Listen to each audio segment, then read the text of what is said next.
Savez-vous que les agoras chez les Grecs sont en réalité d'origine kabyle?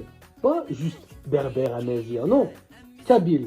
A commencer par le nom agora, qui a donné en latin d'ailleurs agorae, est d'origine berbère, ça vient de egreu. Et le mot egreu a pour racine greu, qui signifie rassembler, réunir. Et secondairement chez les Touaregs, trouver.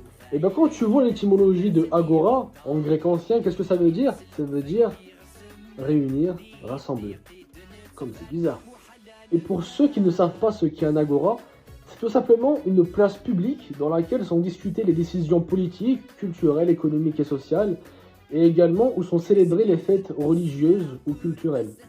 Exactement comme Egereu en Kabylie. Sachant que comme chez les Kabyles avec Egereu et chez les Grecs avec l'agora, ces lieux, ces places publiques sont interdits aux femmes. D'ailleurs en grec, garçon se dit agori, et en kabyle, egerud.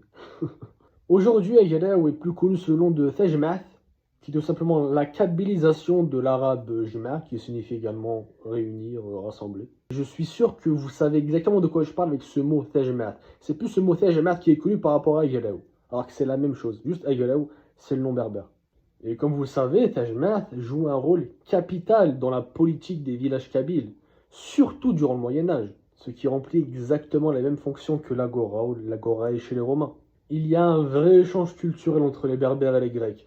C'est un exemple parmi tellement d'autres. On peut également citer les lettres tiffinards présentes dans l'alphabet grec, ou encore les dieux berbères présents dans la mythologie grecque ou romaine.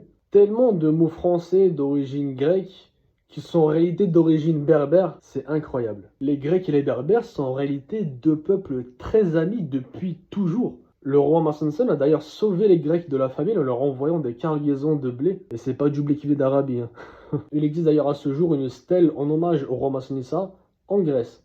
Les Berbères influencent les Grecs et les Grecs influencent le monde.